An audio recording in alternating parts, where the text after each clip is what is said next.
तो नमस्कार, traders diary में आपका स्वागत है। कारोबारी हफ्ते का इनफैक्ट आज है चौथा दिन एंड मोर इम्पोर्टेंटली हफ्ते की वीकली एक्सपायरी आज होने वाली है। तो देखना होगा कि किस करवट बाजार जो है आज बैठते हुए नजर आते हैं। बट सबसे पहले वरुण देख लेते हैं कि ग्लोबल संकेत हमें क्या इंडिकेट कर रहे हैं। तो आपके लिहाज से आपको क्या लग रहा है कि कैसे रहे ग्लोबल संकेत? ग्लोबल संकेत तो देखिए कुछ कमजोर है और जैसे कि आपने करवट की बात की तो दिन भर मार्केट करवट बदलता है। कल भी हमने देखा था कि किस तरह से शुरुआत जो थी सुस्ती के साथ हुई पॉलिसी के बाद, जैसे कि हमने आपको कल भी हाईलाइट किया था कि तेजी हुई, लेकिन दिक्कत की बात यही है कि तेजी टिक नहीं पाई है और ये सबसे बड़ी दिक्कत की बात है। और उसका एक फॉलोअप सेलिंग जो है शायद आज को आप देखने मिल सकता है। वो इसलिए है क्योंकि यूएस के मार्केट अगर आप देखेंगे तो 2 दिन की जो लगातार तेजी देखने मिली थी वहाँ ब्रेक लग चुका है। कल आपने देखा कि डाउ में फिर गिरावट देखने मिली, नैस्डैक में करीब 1% के आसपास की गिरावट देखने मिली, S&P 1% गिरा, रसल 2000 जो है उसमें करीब 1.5% के आसपास की गिरावट और एनर्जी छोड़ के बाकी जितने स्पेस है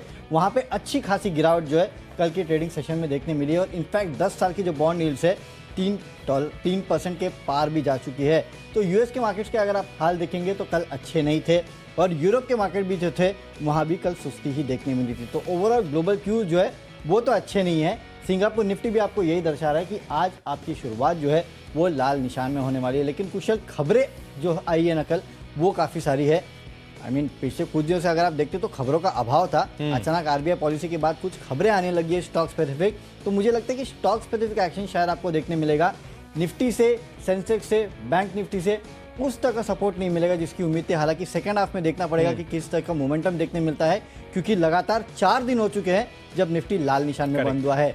उम्मीद करते हैं कि थोड़ा बहुत बाउंस बैक देखने मिले, लेकिन वो सिर्फ उम्मीद है। यू नेवर नो, आजकल मार्केट जिस तरह से ऊपर नीचे का मूवमेंट दे रहा है, ये प्रेडिक्ट करना काफ़ी मुश्किल है कि मार्केट कहाँ जाएगा। स्टॉक स्पेसिफिक बने रहिए और ऐसे ही 20 स्टॉक हम आपको बताएंगे। बिल्कुल, तो डेफिनेटली इन 20 स्टॉक्स पर अपनी सूची को शुरुआत कर लेते हैं। और वरुण आपसे जानते हैं कि कैश सेगमेंट में आपने पहला कौन सा स्टॉक लिया? ओके, तो कैश सेगमेंट में मैंने जो स्टॉक चुना है वो है TRF लिमिटेड का। यहाँ पे आपको खरीदारी करना है। अब ये भी आउट ऑफ सिलेबस स्टॉक आ गया है। कल भी हमने आपको एशियन एनर्जी सर्विसेज बताया था, क्या शानदार तेजी रही। हाँ, उसका चार्ट निकाल के देख लीजिए, करीब 17-18% के आसपास, दिन में मेरे ख्याल से 19% के आसपास की रैली जो है एशियन एनर्जी सर्विसेज में देखने मिली थी। उसी टाइप का एक स्टॉक है TRF। अगर आप देखेंगे तो शायद आपको समझ में नहीं आएगा कि टाटा ग्रुप की बेसिकली कंपनी, और टाटा ग्रुप ने अगर आप देखेंगे टाटा स्टील ने बेसिकली इसमें करीब 165 करोड़ के आसपास का निवेश किया है। जो non cumulative, non convertible, non participation preference share जो है उनको इन्होंने खरीदा है। तो उसका इम्पैक्ट शायद आज इस स्टॉक पे आपको देखने मिल सकता है। इसके लिए आपको खरीदारी करना है। यहाँ पे 140 के लेवल्स के लिए 132 का एक स्टॉप लॉस रखना है। बेसिकली एक ट्रेडिंग पिक है, तो ट्रेडिंग ही करके चलेंगे तो ज़्यादा बेटर है। वैसे टाटा स्टील ने यहाँ पे 165 करोड़ के आसपास का निवेश किया, तो कहीं ना कहीं उसका इम्पैक्ट देखने मिलेगा। इसके लिए पहला स्टॉक तो मेरा है TRF। यहाँ कुशल, आपकी तरफ से कौन सा स्टॉक है? देखिए, मेरी तरफ से कच्चा तेल यहाँ पर इससे मेरी नज़र नहीं हट रही है। लगातार आप देखें यहाँ पर तेजी होती हुई दिख रही है और कल के सत्र में भी हम देखें ऑलमोस्ट $124 13 हफ्तों के ऊपरी स्तरों पर कच्चा तेल पहुंचता हुआ नजर आ रहा है। तो किसी के लिए तो नुकसान है ही। कोई सेक्टर स्पेसेस जो हैं वहाँ पर ऑब्वियसली आपको आज दबाव देखने को मिलेगा, बट लार्जली काफ़ी सारी जो ऑयल प्रोड्यूसिंग या ऑयल एक्सप्लोरेशन कंपनियाँ हैं वहाँ पर आपको फोकस रखना चाहिए। और इसी वजह से कैश सेगमेंट में मेरा पहला कॉल है सिलान एक्सप्लोरेशन पर, जहाँ पर आपको खरीदारी करने की राय दी जा रही है। आप देखिए यहाँ पर जिस तरह की अभी प्राइसिंग है 198 रुपए के आसपास ये ट्रेड करता हुआ नजर आ रहा है और डेफिनेटली इनके लिए काफ़ी तेजी का सबब बन सकता है। इनफैक्ट हम पहले भी आपको MRPL और चेन्नई पेट्रो जैसे स्टॉक्स हाईलाइट कर चुके हैं अब लिंक्स के थ्रू, और साथ ही जो कहीं ना कहीं जो सिंगापुर GRM से आप देखिए ऑलमोस्ट $25 के आसपास पहुंचती हुई नजर आ रही थी, उससे आगे चलकर इनके क्वार्टरली रिजल्ट्स पर आपको काफ़ी अच्छा इंपैक्ट देखने को मिल सकता है। और उसी तर्ज पर सिलान एक्सप्लोरेशन यहाँ पर खरीदारी करने की राय है। इनफैक्ट कल हम जब मिड मार्केट लिंक डिस्कस कर रहे थे तो वहां पर भी हमने देखा कि 4 में से 3 स्टॉक्स जो हैं इसी कैटेगरी के थे, इसी स्पेस के थे और शानदार तेजी वहां पर कल बनती हुई नजर आई थी। तो सिलान एक्सप्लोरेशन पर नजर रखिए। 198 की प्राइसिंग है, 205 रुपए का टारगेट बनाइए, 195 आपको स्टॉप लॉस रखता है। चलिए बढ़ते हैं अपनी अगली कैटेगरी जो है फ्यूचर्स की, और फ्यूचर्स में मैंने स्टॉक चुना है मेटल स्पेस से। मेटल्स मुझे लग रहा है कि आज के सत्र में कमजोरी दिखा सकते हैं, खासकर जो स्टील बेस्ड शेयर्स हैं वहां पर आपको बिकवाले का रुझान देखने को मिल सकता है। क्यों? आप देखिए अमेरिकी बाजारों में कल Dow Jones iron and steel index अगर आप देखें तो ऑलमोस्ट 4% तक लुढ़कता हुआ नजर आया था। तो बाजार की गिरावट जो है वहां पर अमेरिकी बाजारों पर इस चीज का इंपैक्ट आता हुआ नजर आया है। और जब भी इनफैक्ट हिस्टोरिकली भी अगर आप देखें तो यहाँ पर काफी बार जो है मैंने जो Dow Jones iron and steel index है उसको देखा था, उसको देखकर आपको ये सारे कॉल्स दिए थे और वहां पर ये हिट होते हुए नजर आए थे, क्योंकि कहीं ना कहीं उसका क्लियर कट कोरिलेशन यहां पर भी आता हुआ दिखता है। तो जेएसडब्ल्यू स्टील मुझे लग रहा है कि यहां पर आज आपको बिकवाली करनी चाहिए। और कल के सत्र में भी अगर आप देखें तो इसका पर्टिकुलरली चार्ट स्ट्रक्चर जो है कमजोरी का रुझान दिखा रहा था, तो उसका भी सपोर्ट आपको यहां पर मिलता हुआ दिख सकता है। तो जेएसडब्ल्यू स्टील बेचिए, 576 की प्राइसिंग है, 560 का टारगेट बनाइए, 582 6 रुपए ऊपर आपको स्टॉप लॉस भी लगाना है। वरुण, आपने क्या चुना है? बिकवाली का कॉल है कुछ। और जैसे कि आप कह रहे थे कच्चा तेल जो बढ़ रहा है उसका इंपैक्ट काफ़ी सारे सेक्टर्स पे देखने मिलेगा। उसमें तो एक सेक्टर है पेंट सेक्टर। लगातार देखिए पेंट सेक्टर की वैसे ही हालत ख़राब है, मार्जिन्स वैसे ही इन कंपनियों के गिरते जा रहे थे। और कच्चा तेल अगर इन लेवल्स पे स्थिर होगा, स्थिर मैं इसलिए कह रहा हूँ क्योंकि पिछले कुछ दिनों से आप देख रहे हैं कि 115 से 125 डॉलर के बीच में कच्चा तेल लगातार ट्रेड कर रहा है, यानी कि इन कंपनियों के लिए दिक्कतें जो है वो और बढ़ने वाली है। वैसे भी देखिए बारिशों में कोई पेंट तो करवाता है नहीं। अब जो पेंट का सीजन अगला आएगा वो कहीं ना कहीं त्योहारों के सामने आएगा, जो कि आपके दिवाली और दशहरा के आसपास होगा, राइट। तो इनके पास अब वैसे ही चांस नहीं है कि प्राइस बढ़ा सके, तो लगातार प्राइस बढ़ा रहे थे, अब ये वो नहीं बढ़ा पाएंगे और कच्चा तेल लगातार बढ़ते जा रहा है, यानी कि मार्जिन प्रेशर आपको साफ देखने मिलेगा इस क्वार्टर अगले क्वार्टर में इन कंपनियों के नतीजों पे। इसके लिए कहीं ना कहीं पेंट कंपनीज को आपको बेच के चलना है। अगर खरीदना है तो ये थोड़ा सीजन खत्म होने दीजिए और कच्चे तेल अगर थोड़ा नीचे आता है और उसके बाद देखना होगा कि इन कंपनी की प्राइसिंग स्ट्रैटेजीज क्या होती है, उसके बाद ही यहाँ खरीदारी करना। मैं ये नहीं कह रहा कि लॉन्ग टर्म के लिए कंपनियां खराब है, लॉन्ग टर्म के लिए कंपनियां काफ़ी अच्छी है, डिमांड रहती है, लेकिन कच्चा तेल जिस तरह का बिहेवियर कर रहा है इन कंपनीज को मार्जिन प्रेशर जरूर झेलना पड़ेगा। इसके लिए आप यहाँ एशियन पेंट में बिकवाली करके चल सकते हैं 2630 के आसपास के लेवल के लिए। 2730 का आपको स्टॉप लॉस भी रखना है। इनफैक्ट जितनी पेंट कंपनीज है वहाँ पे आप नजर रखिएगा। इनफैक्ट वरुण, एक और चीज भी है यहाँ पे कि जिस तरह से कल आरबीआई की पॉलिसी आई और उन्होंने इन्फ्लेशन को हाईलाइट किया था, तो जिस तरह से अगर इन्फ्लेशन अगर इसी लेवल पर बनी रहती है या और बढ़ती है, तो आप बेसिक कमोडिटीज पर ही फोकस करेंगे, ये तो एडिशनल है, एक साल डेफर भी हो सकता है। एक साल डेफर भी हो सकता है, तो सही बात है कि आप बेसिक कमोडिटीज पे कहीं ना कहीं फोकस करेंगे। और इन्फ्लेशन का आंकड़ा भी उन्होंने 105 डॉलर कच्चे तेल को बेस लेके किया है। अगर 125 डॉलर को लेके करते तो आप सोचिए 8% के आसपास का इन्फ्लेशन निकल गया था मेरे ख्याल से, जो 6.7 आया है। और ये भी तब है जब आपने रेट हाइक किया है, उसके बाद भी इन्फ्लेशन का आपने फोरकास्ट बढ़ाया, तो ये दिक्कत की बात है। तो दिक्कतें इस टाइप की कंपनीज में आपको देखने मिल सकते हैं, इसके लिए आप यहाँ बिकवाली कीजिएगा।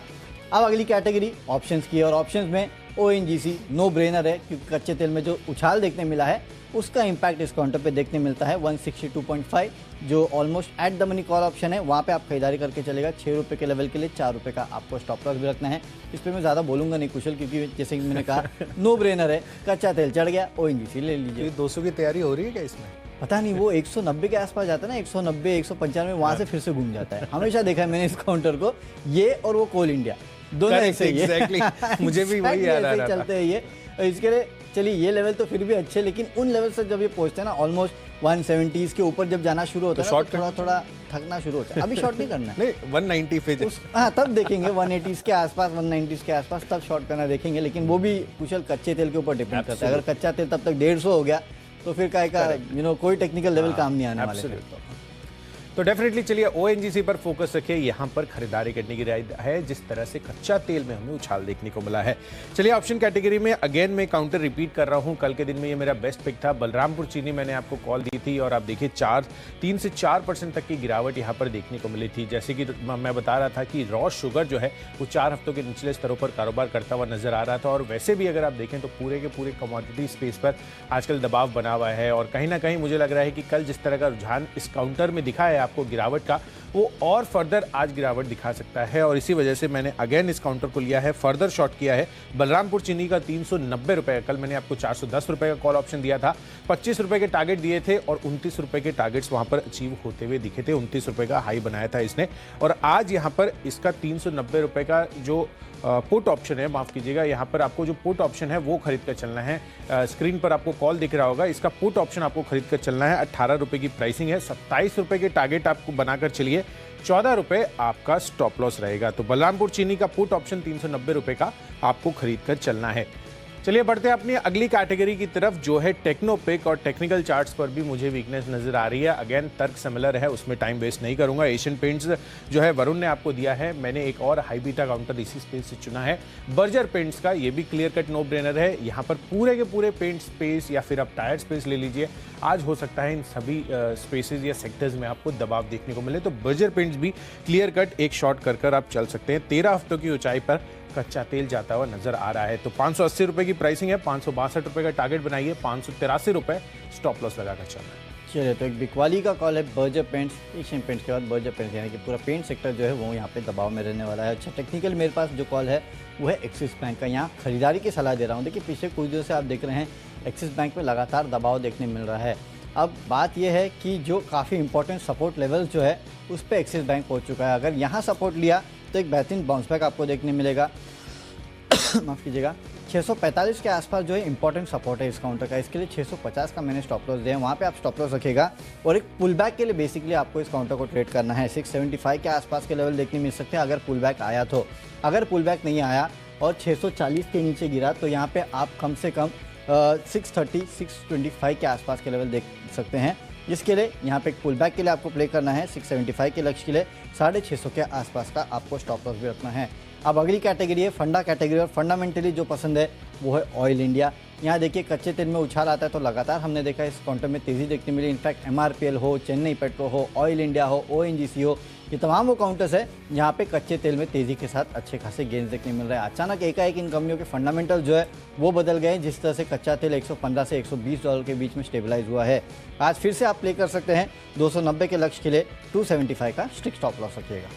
बिल्कुल वरुण, ऑयल इंडिया में क्या शानदार तेज़ी हमें आती हुई नज़र आई है। और लगातार 267 का मुझे याद है जब मैंने ये कॉल दिया था, 267 का 52 वीक हाई था और अब तो 290 रुपए के टारगेट्स हम देते हुए नजर आ रहे हैं। तो काफ़ी सिग्निफिकेंट स्पाइक जो है हमें इस काउंटर में देखने को मिला है। तो ऑयल इंडिया लगातार मोमेंटम में है, डेफिनेटली आप इसको खरीदारी की सूची में शामिल कर चलिए। चलिए फंडा पिक में बताऊं, इससे पहले जो करेक्शन या क्लैरिफिकेशन मैं देना चाहता था वो स्पेसिफिकली बलरामपुर चीनी पर था, जहां पर मैंने आपको पुट ऑप्शन बताया था। तो जो ग्राफिकल एरर था वो हमने करेक्ट कर दिया है। जो पुट ऑप्शन है वो आपको खरीद कर चलना है 18 रुपए की प्राइसिंग वाला, 27 रुपए के टारगेट के लिए 14 रुपए आपको स्टॉप लॉस बताना है। तो ये ऑप्शन पिक मेरी तरफ से थी। चलिए, ये तो ऑप्शन पिक हो गई, अब आगे बढ़ते हैं और फंडा पिक यहाँ पर फोकस करते हैं। और यहाँ पर मैंने स्टॉक चुना है फर्टिलाइजर स्पेस से कोरोमंडल इंटरनेशनल का, जहाँ पर आपको बिकवाली करने की राय है। इनफैक्ट अगले कुछ दिनों के लिए आप तमाम फर्टिलाइजर स्पेस पर बिकवाली करके भी चल सकते हैं, क्योंकि जिस तरह से मुझे लग रहा है कि यहाँ पर सरकार की तरफ से सब्सिडी का जो ऐलान हुआ है वो कहीं ना कहीं रॉ मटेरियल इंक्रीज जो होते हुए दिख रहे हैं, जो उनकी कीमतों में उछाल आता हुआ दिखेगा, उसको सब्सिडाइज करने के लिए यहाँ पर ये सब्सिडी रखी गई है। बट लार्जली मुझे लग रहा है कि जो अर्निंग्स है कंपनियों की वहाँ वो लोअर साइड पर हो सकती है, क्योंकि वॉल्यूम्स हो सकता है बहुत ज़्यादा स्पाइक नहीं करती हुई नजर आए, और आगे चलकर हो सकता है जो बॉटम लाइन है वहाँ पर कंपनियों पर दबाव आता हुआ नजर आए। वैसे भी अगर आप देखें तो जो सुपर फॉस्फेट ये इंपोर्ट करते हैं वो हायर प्राइस पर ये इंपोर्ट करते हुए नजर आए हैं, तो कहीं ना कहीं उसी का स्प्रेड जो है वो लार्जली सिमिलर रहने वाला है, ज़्यादा उसमें बदलाव नहीं होगा। और इसी वजह से मुझे लग रहा है कि कोरोमंडल इंटरनेशनल पर आपको बिकवाली करनी चाहिए। 900 रुपये के टारगेट के लिए यहाँ पर बेचकर चलिए, 935 रुपये आपका स्टॉप लॉस बनेगा। तो फंडा पिक के लिहाज से कोरोमंडल इंटरनेशनल पर फोकस रखिए। चलिए आगे बढ़ते हैं, अगली कैटेगरी है इन्वेस्टमेंट पिक। और यहाँ पर two wheeler, in fact premium two wheeler space की कंपनी TVS मोटर पर मेरा फोकस अब बनता हुआ नजर आ रहा है।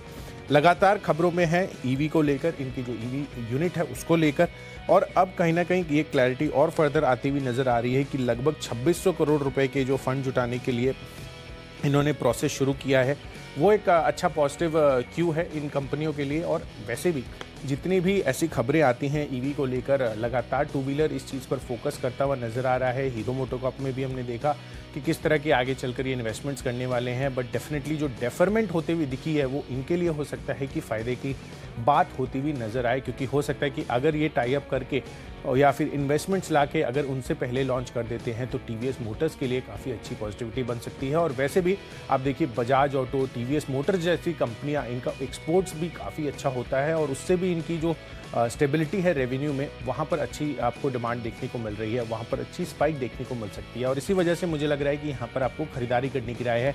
और जैसा कि हम स्टील पर बात कर ही रहे हैं कि ऑटो स्पेस के लिए फंडामेंटली ये काफ़ी अच्छी चीज़ होती हुई दिखी है कि यहाँ पर स्टील की कीमतें, डोमेस्टिक स्टील की कीमतों में अगर 12 से 15% की गिरावट आती है तो इनके लिए, इनके मार्जिन्स के लिए काफ़ी अच्छी सौदे का सबब हो सकता है। तो टीवीएस मोटर्स खरीदारी कीजिए, 750 रुपये की प्राइसिंग है, 150 रुपये ऊपर, यहाँ से 900 रुपये के टारगेट्स, करीबन 20% की स्पाइक हम यहाँ पर एक्सपेक्ट करके चल रहे हैं अगले 12 महीनों में। तो टीवीएस मोटर्स पर नजर रखिए।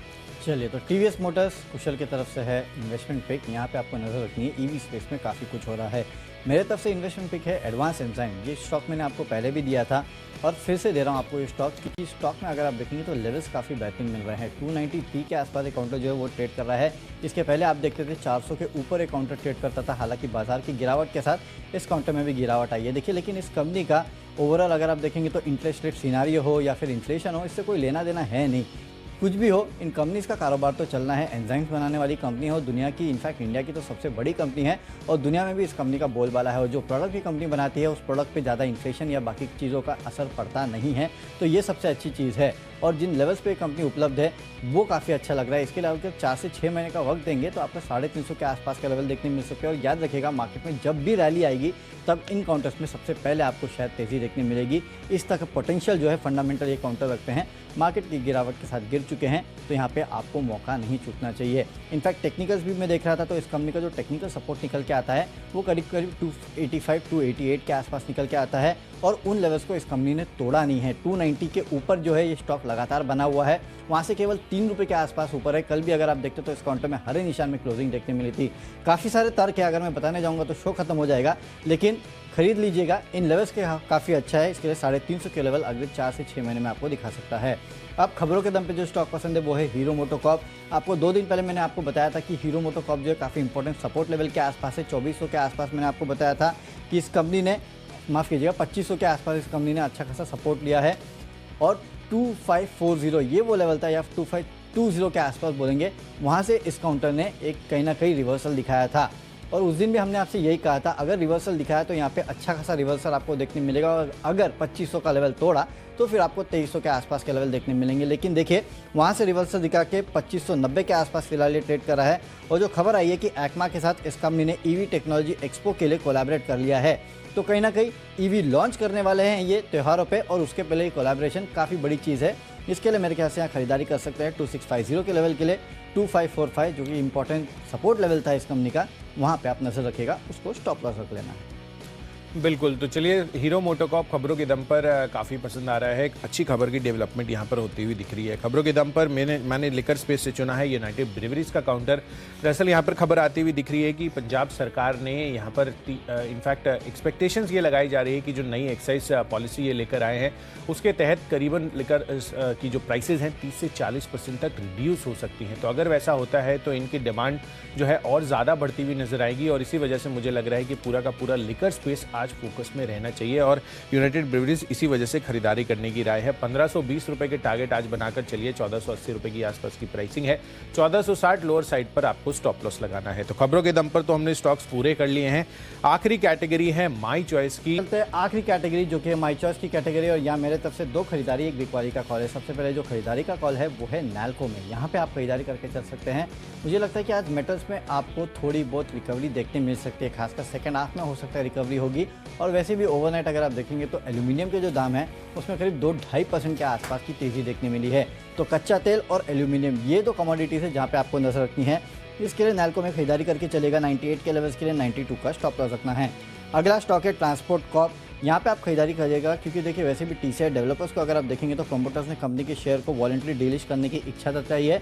और TCI डेवलपर जो है ये ऑलमोस्ट उसी ग्रुप की कंपनी है। हालांकि मैं शेयर होल्डिंग देख रहा था तो ट्रांसपोर्ट कॉर्प की वहाँ पे 0% शेयर होल्डिंग थी। हालांकि जो प्रमोटर ग्रुप है वो ऑलमोस्ट सेम है। तो इसके लिए आज इस ग्रुप की कंपनी जो है वहाँ पे तेज़ी हो सकती है। TCI डेवलपर इसके लिए आपको नहीं दिया क्योंकि वो T2T में है, इंट्राडे आप कर नहीं पाएंगे। इसके लिए ट्रांसपोर्ट कॉर्प ये भी एक अच्छी कंपनी है। यहाँ पे आप खरीदारी करके चलेगा। 770 के लक्ष्य के लिए 730 का आपको एक स्ट्रिक्ट स्टॉप लॉस इस काउंटर में रखना है। स्ट्रिक्ट इसके लिए क्योंकि कल भी इस काउंटर में करीब 1-1.5% के आसपास की तेज़ी थी। और आखिरी काउंटर जो है वो बिकवाली का काउंटर है और वो है कोफोज। वैसे भी देखिए नैस्डैक में थोड़ी बहुत गिरावट देखने मिली है और आईटी काउंटर में कोफोज अगर आप देखेंगे तो लगातार वीकनेस दिखा रहा है। पिछले 3-4 ट्रेडिंग सेशन का मैं चार्ट निकाल के देख रहा था, अच्छी खासी गिरावट जो इस काउंटर में देखने मिली है और जो अगला सपोर्ट निकल के आता है वो करीब 3400 के आसपास निकल के आता है इस काउंटर में।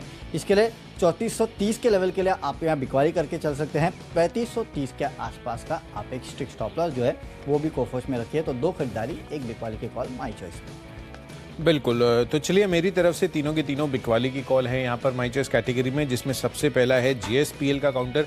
तो जेएसडब्ल्यू स्टील मैंने आपको बताया था और उसका रीज़न भी बताया था कि जो Dow Jones iron and steel index है वहाँ पर ऑलमोस्ट 4% तक की गिरावट कल के सत्र में होती हुई दिखी है। तो जो स्टील बेस्ड काउंटर है वहाँ पर आज आपको बिकवाली देखने को मिल सकती है और उसी तर्ज पर जेएसपीएल आपको बेच कर चलना है। 363 रुपये के टारगेट के लिए 378 रुपये आपको स्टॉप लॉस लगाना है। दूसरा कॉल भी सेल पर है, यहाँ पर भी बिकवाली का रुझान साफ तौर पर हमें देखने को मिल सकता है और अगेन यहाँ पर पर्टिकुलरली ज़्यादा दबाव देखने को मिल सकता है कंपेयर टू जेएसडब्ल्यू स्टील या फिर जेएसपीएल। तो मुझे लग रहा है कि सेल जो है आज आपको काफी गिरावट दिखा सकता है। 74 रुपए के टारगेट के लिए यहाँ पर बिकवाली करनी है, 77.5 रुपए आपको स्टॉप लॉस रखना है। और आखिरी कॉल है एसबीआई पर, जहां पर बिकवाली करने की राय है। बैंक निफ्टी और पर्टिकुलरली अगर आप देखें तो एक्सिस, कोटक, आईसीआईसीआई बैंक जैसे जो स्टॉक्स है वहां पर कल के सत्र में गिरावट का रुझान आखिरी आधे पौने घंटे में बनता हुआ नजर आया था। तो जो प्राइवेट सेक्टर बैंकिंग स्पेस है वहां पर दबाव था और मुझे लग रहा है कि आज पब्लिक सेक्टर बैंक जो है फॉलो ऑन मूव के लिहाज से गिरावट दिखा सकते हैं। तो इसको बेचकर चलिए 460 रुपए के यहाँ पर आपको टारगेट्स रखने हैं, 476 रुपए आपका स्टॉप लॉस बनेगा। तो चलिए स्टॉक्स की सूची पूरी हो चुकी है, फटाफट देख लेते हैं रिकैप। कैश का काउंटर है टीआरएफ, यहाँ पे आपको खरीदारी करना है। फ्यूचर्स में एशियन पेंट्स में करेगा बिकवाली। ऑप्शंस में ओएनजीसी का 162.5 का कॉल ऑप्शन खरीदना है। Technically axis bank support level के आसपास है, यहाँ पे आप खरीदारी कर सकते हैं, बाउंस बैक के लिए प्ले कर सकते हैं। फंडामेंटली ऑयल इंडिया अच्छा लगता है, निवेश करना है एडवांस एंजाइम्स में, 4 से 6 महीनों में 350 के लेवल दिखा सकता है। खबरें हीरो मोटोकॉर्प में है, यहाँ पे खरीदारी कीजिएगा। माई चॉइस में नैल्को और ट्रांसपोर्ट कॉर्प में आपको करनी है खरीदारी और बिकवाली करना है आपको कोफोज में। वीकनेस साफ नजर आ रही है चार्ट्स पे। आज का मेरा बेस्ट पिक है ओएनजीसी। कच्चे तेल में जो उछाल आया है उसके चलते ओएनजीसी फिर से एक बार एक्शन में रह सकता है। 162.5 का कॉल ऑप्शन खरीदना है आपको। 6 रुपए के लक्ष्य के लिए 4 रुपए का रखिएगा स्टॉप लॉस। चलिए, तो कैश स्पेस से मेरी तरफ से है सिलान एक्सप्लोरेशन, जहां पर आपको खरीदारी करने की राय है। कच्चे तेल में जिस तरह की तेजी आई है उससे इनको बड़ा सपोर्ट मिलता हुआ नजर आ सकता है। साथ ही जेएसडब्ल्यू स्टील, यहां पर बिकवाली करने की राय है। चार्ट स्ट्रक्चर भी कमजोर था और कल के सत्र में Dow Jones iron and steel index करीबन 4% तक लुढ़कता हुआ नजर आया था। बलरामपुर चीनी, कल भी मैंने आपको गिरावट का रुझान बताया था, 4% की गिरावट वहां पर थी और आज मुझे लग रहा है कि चार्ट स्ट्रक्चर यहां पर कमजोर है। 390 रुपए का पुट ऑप्शन यहां पर खरीद कर चलिए। बर्जर पेंट्स, कच्चे तेल की तेजी में इन पर दबाव देखने को मिल सकता है। 562 के टारगेट यहां पर भी बनाकर चलिए। कोरोमंडल इंटरनेशनल, ये भी कमजोर लग रहा है, इसकी बिकवाली की राय है। साथ ही निवेश के लिहाज से टीवीएस मोटर्स, ये आपको खरीदारी करने की राय है अगले 1 साल के लिए। यूनाइटेड ब्रेवरीज पर भी फोकस रखिए, पूरा लिकर स्पेस फोकस में रह सकता है। पंजाब सरकार की तरफ से जो नई एक्साइज पॉलिसी आती हुई दिख रही है उससे इनको काफी फायदा मिल सकता है। और अंत में जेएसपीएल, सेल और एसबीआई, ये 3 कॉल्स हैं बिकवाली के और इन सब में आज का मेरा बेस्ट पिक है बर्जर पेंट्स पर। 562 रुपए के टारगेट के लिए यहाँ पर बिकवाली कीजिए। पेंट स्पेस से हाई बीटा काउंटर है और कच्चे तेल में जब भी तेजी आती है सबसे ज्यादा गिरावट इस स्टॉक में देखने को मिलती है। चलिए, तो स्टॉक की सूची तो पूरी हो चुकी है, लेकिन सिंगापुर निफ्टी को अगर आप देखेंगे तो करीब 90 पॉइंट के आसपास की गिरावट जो है ये साफ दिखा रहा है। तो